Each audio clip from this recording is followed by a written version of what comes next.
Assalamualaikum warahmatullahi wabarakatuh.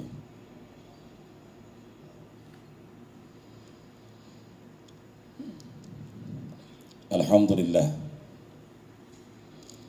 Alhamdulillahilladzi bi ni'matihi tatimmus shalihat.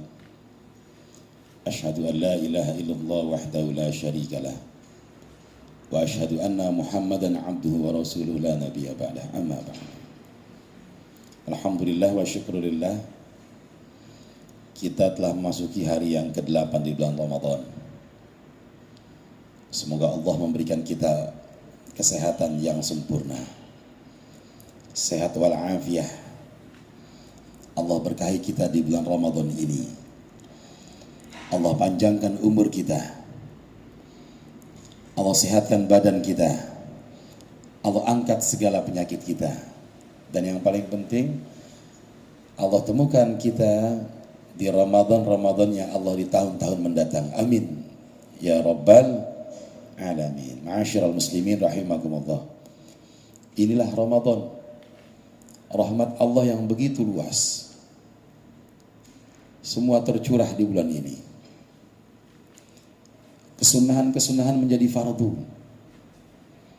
Dan fardu Allah nilai dan lipat gandakan menjadi 70 kali lipat. Annal hasanata mujtama'atun. Disinilah kebaikan-kebaikan terkumpul. Wa ta'ata maqbulatun. Segala ketaatan kita, segala kecintaan kita, apapun ibadah yang kita lakukan, sampai tidur kita, semua Allah nilai sebagai ibadah. Allah terima amal ibadah kita, insyaallah. Wa ta'ata maqbulatun. Yang kedua, wa ta'ata maqbulatun. Wa da'awata mustajabatun. Doa-doa yang kita panjatkan. Idza da'allaha da'in lan yakhib.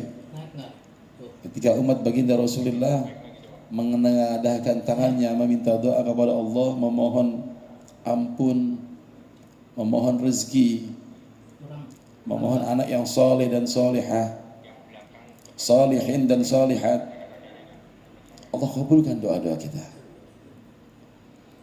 Wa da'awata mustajabatun. Wa dunuba maghfuratun. Allah hapus dosa-dosa kita. Dan yang terakhir, wal jannata mushtaqatun lana. Surganya Allah, babur rayyan, merindukan umat-umat baginda Rasulullah yang menahan lapar, menahan haus. Tidak hanya menahan lapar, menahan haus, mengontrol emosinya. Mengontrol emosinya. Mentadaburi sedikit apa yang kita baca dari Al-Quran. Inilah rahmat-rahmat Allah yang tercurah di Ramadan ini. Seandainya umat-umat di luar umat baginda Rasulullah masih hidup, niscaya mereka akan sangat iri. Mau naik lagi nggak yang cewek? Mengapa demikian? Karena Nabi Allah Musa pun iri. Tuh. Apa yang kita nikmati? Iri. Udah banyak ini. Privilege, keistimewaan dari kita umat-umat baginda Rasulullah. Ada satu kisah ketika Nabi Allah Musa menyelamatkan Bani Israel di Laut Merah. Kisah yang masyhur. Ulama-ulama tuliskan kisah ini di berbagai kitab-kitabnya. Wa 'indama gharaqa fir'aun nada 70 marrah aghithni ya Musa. Aghithni ya Musa. Aghithni ya Musa hatta 70 marrah. Udah. Lakinna Musa lam yaghithu. Fa'awha Allah subhanahu wa ta'ala li Musa faqala ya Musa qad istaghatha bika 70 marratan falam taghithu. Fa'izzati wa jalali law istaghatha bi marratan wahidatan faqat fawajadani qaribun mujib. Farada alaihi Musa khalilan faqala ya Rabb in kanat rahmatuka wa lutfuka bi fir'aun alladhi qala ana rabbukumul a'la fa kaifa yakunu rahmatuka wa lutfuka biman yasjudu wa yaqulu subhana rabbiyal a'la wa bihamdih. Jadi ulama-ulama salafus salih tuliskan ini hikayat, dan para a'immah, para masyayikh bacakan ini kitab sampai bercucuran air mata. Indama gharaqa Fir'aun, ketika Fir'aun akan tenggelam, nada sab'una marrah, dia panggil Musa 70 kali. Aghithni ya Musa, aghithni ya Musa, aghithni ya Musa, Musa tolong aku. Hai Musa, aku tahu taubat. Hai Musa, aku mau bersaksi dengan Tuhanmu, dengan Rabbmu, Tuhanmu dan Tuhannya Harun. Aku mau bersaksi. Hatta sab'ina marrah, dia ucapkan minta tolong kepada Musa sampai 70 kali. Lakinna Musa lam yaghithu, akan tetapi Nabiullah Musa tidak menolongnya, mengacuhkannya. Fa'awhallahu subhanahu wa ta'ala, lalu Allah wahyukan kepada Nabiullah Musa. Faqal ya Musa, Allah firman kepada Nabiullah Musa, wahai Musa, qad istaghatha bika sab'ina marratan falam taghithhu. Fir'aun ini, durjana ini telah meminta tolong kepadamu sampai 70 kali dan engkau tidak menolehnya, engkau tidak menolongnya, engkau mengacuhkannya. Fa wa'izzati wa jalali ya Musa, dengan segala kemuliaanku wahai Musa, dengan segala kebesaranku wahai Musa, law istaghatha bi marratan wahidatan faqat, seandainya Fir'aun ini meminta tolong padaku sekali saja, fa wajadani qaribun mujib, maka ia akan mendapatiku di dekatnya, sangat dekat, aku menjawab doanya. Kaget Musa, kaget Nabiullah Musa mendengar ini. Faradda alaihi qalilan faqal, berkata Nabiullah Musa pada Allah, ya Rabb, wahai Allah, in kanat, apabila rahmatuka wa lutfuka, sedemikian lembutnya ini kelembutanmu, sedemikian lembutnya ini rahimmu, sedemikian luasnya ini rahmatmu, bi Fir'auna, untuk si Fir'aun ini, alladzi qal, yang sudah menyatakan, yang sudah mendeklar dirinya, ana rabbukumul a'la, aku adalah Tuhanmu yang paling tinggi. Ketika Fir'aun ucapkan ana rabbukumul a'la, arsy bergetar, bukan malaikat yang getarkan, iblis, jin, syaitan bergetar, sampai mereka berbondong-bondong mau ketemu Fir'aun. Ketika sudah ketemu, iblis dan jin syaitan ini bicara, kami adalah makhluk yang terbangkang yang Allah ciptakan, kami makhluk yang terlaknat yang Allah ciptakan. Qada qadarnya Allah jadikan kami sebagai makhluk yang paling membangkang kepada perintah Allah. Tapi kami tidak pernah sekalipun, satu dari kami tidak pernah berani sedikit pun untuk mengaklamasikan diri kami Tuhan. Bagaimana engkau bisa wahai Fir'aun? Apa yang Fir'aun sampaikan? Aku punya segalanya. Aku punya bala tentara yang kuat.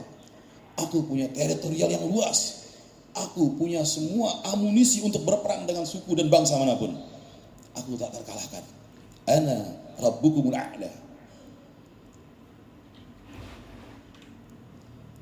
Musa sampai bilang, ya Rabb, sedemikian lembutnya rahmatmu ini, sedemikian tulusnya, sedemikian tingginya, sedemikian luasnya ampunan rahmatmu ini, bahkan untuk seorang Fir'aun yang telah berujar, bahkan engkau nisbatkan dalam firmanmu, ana rabbukumul a'la, idhab ila Fir'aun innahu tagha. Musa, pergi ke Fir'aun, innahu tagha, udah ngelewatin batas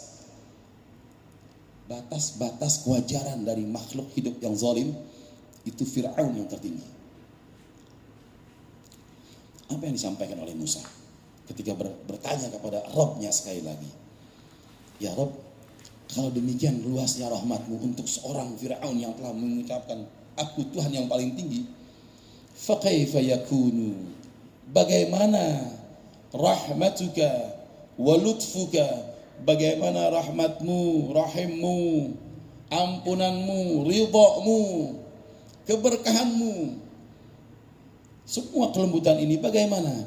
Biman yasjudu wa yaqulu subhana rabbiyal a'la wa bihamdih, untuk orang-orang yang bersujud sambil berkata subhana rabbiyal a'la wa bihamdih, maha suci engkau ya Rabb, maha suci engkau ya Allah yang paling mulia dan paling tinggi. Bagaimana dengan kita yang tiap salat kita ucapkan subhana rabbiyal a'la wa bihamdih, sujud kita baca itu, sujud kita baca itu, tiap kali kita sujud kita ucapkan subhana rabbiyal a'la wa bihamdih, subhana rabbiyal a'la wa bihamdih. Allah paling tinggi, satu-satunya yang bisa kita puji, satu-satunya yang kita bisa minta pertolongan hanya Allah, yang terbesar, yang teragung, yang termulia, hanya Allah tabaraka wa ta'ala. Bagaimana rahmatnya Allah, kelembutannya Allah untuk kita-kita yang tiap saat mengucapkan subhana rabbiyal a'la wa bihamdih. Nabi Musa ucapkan seperti itu. Fir'aun saja yang sudah berbicara ana rabbukumul a'la, kalau sampai datang kepada Allah, law istaghatha bi marratan wahidatan faqat wa izzati wa jalali ya Musa, dengan segala izzah kemuliaanku, dengan segala jalal kebesaranku, Fir'aun ucapkan pertolongan kepadaku sekali saja, fawajadani qaribun mujib, Fir'aun akan temukan aku bersamanya untuk membantunya. Masya Allah. Bagaimana untuk kita, untuk umat-umat baginda Rasulullah? Qaul Nabi Musa tentang ini adalah subhana rabbiyal a'la wa bihamdih, adalah kecenderungan irinya beliau terhadap umat-umat baginda Rasulullah. Irinya beliau kepada kita yang masih Allah berikan kesempatan, Allah berikan umur panjang, Allah berikan sehat wal afiat, insya Allah Allah berikan kita istiqamah, taufik dan hidayah hingga akhir hayat ada di badan kita, hingga kita menghembuskan nafas terakhir, insya Allah iman selalu ada di dada kita. Kita ucapkan subhana rabbiyal a'la wa bihamdi. Bagaimana kelembutan Allah, bagaimana rahimnya Allah, bagaimana ampunan Allah selalu tercurahkan untuk kita semua. Amin ya rabbal alamin. Kecemburian yang kedua, ketika Nabi Musa meminta kepada Allah, ya Rabb, Bani Israel sudah aku selamatkan dari Laut Merah, ditenggelamkan Fir'aun dan bala tentaranya, Israel sudah aku selamatkan, tetap mereka nggak mau dengerin aku ya Allah. Aku minta doa, aku minta ijazah kepadamu ya Allah, biar sekali aku bicara, sekali aku ta'mir, aku dakwah, Israel diam semua. Apa yang Allah sampaikan? Ya Musa, wahai Musa, hada syai'un lam asna'hu li nafsi. Ya Musa, hada syai'un lam asna'hu li nafsi. Fa kaifa asna'hu bika? Hai Musa, engkau meminta ijazah kepadaku, minta doa agar hati dan kalbun-kalbunnya Bani Israel, qulubnya itu tunduk kepadamu. Hada syai'un lam asna'hu li nafsi. Aku saja Rabb, aku saja Allah yang paling tinggi, dighibahi, dihasadi, dimusuhi, difitnah dan sebagainya. Aku saja Allah Rabbul Alamin oleh Bani Israel dimusuhi, difitnah, dighibahi. Fakaifa asna'uhu bika? Bagaimana untuk engkau yang hanya seorang nabi dan seorang rasul? Nah, dialog ini menunjukkan Musa ada di titik nadir keputusasaan ketika menghadapi Israel, ketika menghadapi Bani Israel. Telah diselamatkan di Laut Merah, tetap tidak mau mendengarkan perintah dari Allah Subhanahu wa taala. Ma'asyiral muslimin rahimakumullah. Dalam tarhib Ramadan yang singkat ini, insyaallah ada hikmah besar yang kita ambil. Rahmat Allah begitu luas. Bahkan seorang Fir'aun Allah janjikan bisa mendapatkan rahmatnya jika datang kepadanya sekali saja, minta ampun, minta doa. Sampai Nabi Musa ucapkan, bagaimana untuk umat-umat baginda Rasulullah yang mengungkapkan dalam sujudnya, yang menyatakan dalam sujudnya, dalam rukuknya, subhana rabbiyal a'la wa bihamdi, subhana rabbiyal azim, dan lain sebagainya. Insyaallah Allah jadikan kita umat-umat baginda Rasulullah yang muttaqin, umat-umat baginda Rasulullah yang mukhlasin. Terakhir, jamaah dalam Hasyiah I'anat Talibin, Said Abi Bakar Syata bin Dibyati mensyarah dan menghasyiah Fathul Mu'in Al-Imam Syekh Zainuddin Al-Malibari tentang kondisi-kondisi Lailatul Qadar yang insya Allah bisa kita temui. Jadi ada metode dari Al-Imam Abu Hamid Al-Ghazali yang ditaklik oleh Said Abu Bakar Syafi'i. Coba Al-Fakir bacakan, insya Allah bisa menjadi preferensi kita. Jadi Al-Imam Asy-Syafi'i rahimahullah ta'ala dalam kitab-kitab fikihnya, terutama itu telah membagi Lailatul Qadar itu selalu ada di Ashrul Awakhir, di 10 hari terakhir di malam-malam ganjil. Selanjutnya ulama-ulama Syafi'i di bidang fikih, ulama-ulama fikih mazhab Syafi'i itu salah satunya Al-Imam Abu Hamid Al-Ghazali, Imam Ghazali mendefinisikan ini. Nah, dalam Fathul Mu'in karya Syekh Zainuddin Al-Malibari ditegaskan Imam Syafi'i mengkhususkan Lailatul Qadar itu turun di 10 hari terakhir di malam-malam ganjil. Ditaknik, disyarah dalam Hasyiah Said Abu Bakar Syafi'i, Hasyiah I'anatul Talibin. Bismillahirrahmanirrahim. Qala Imam Syekhul Muallif rahimahullah ta'ala wa adaman naf'alana bih wa bi barakati ulumihi wa bikum fid dharain amin. Qala radhiyallahu ta'ala anhu qala Al-Ghazali wa ghairuhu, berkata Imam Abu Hamid Al-Ghazali dan ulama-ulama di zamannya, fa innaha, bahwasanya Lailatul Qadar tu'lamu fihi, bisa diketahui jatuhnya itu bil yaumil awwali minasyahri, dengan ketentuan di awal Ramadan kita, dengan ketetapan di awal Ramadan kita. Fa in kana awwaluhu yaumal ahadi, apabila hari pertama Ramadan jatuh di hari Minggu, au yaumul arbi'i, atau di hari Rabu, hari Minggu dan hari Rabu, fahiya lailatul tis'in wa ishrina, maka Lailatul Qadar itu jatuh di malam 29 Ramadan. Apabila Ramadan kita jatuh di hari Minggu atau hari Rabu, awal Ramadan kita di hari Minggu atau Rabu, maka menurut Imam Ghazali fahiya lailatul tis'in wa ishrina, maka Lailatul Qadar terletak di malam 29 Ramadan. Au yaumul itsnaini fahiya lailatul ihda wa ishrin, apabila hari pertama Ramadan jatuh di hari Senin, fahiya lailatul ihda wa ishrin, maka Lailatul Qadar itu terletak di malam 21 Ramadan.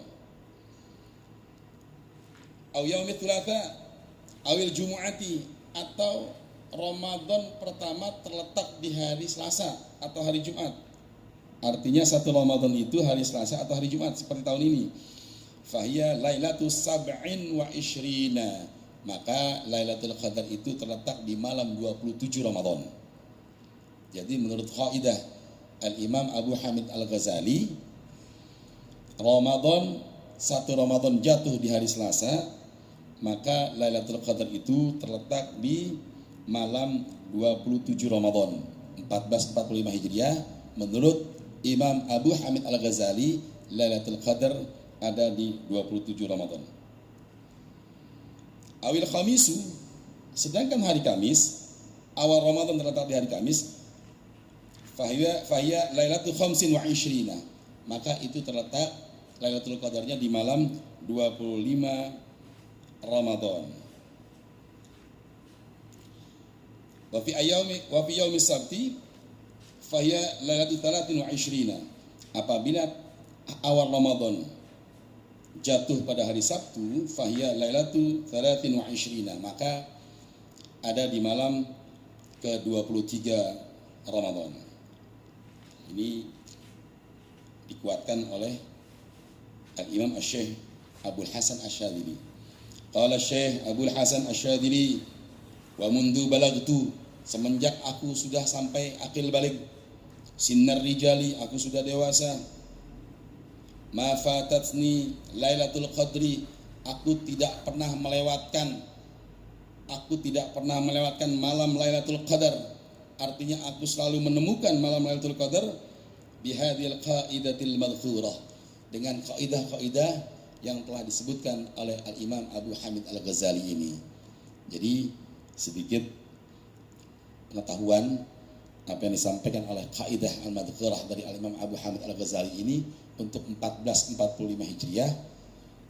1 Ramadan kita jatuh di hari Selasa kemarin. Dengan demikian Lailatul Qadar menurut perhitungan beliau ada di malam 27 Ramadan. Wallahu a'lam bishawab. Insyaallah bermanfaat kajian kita.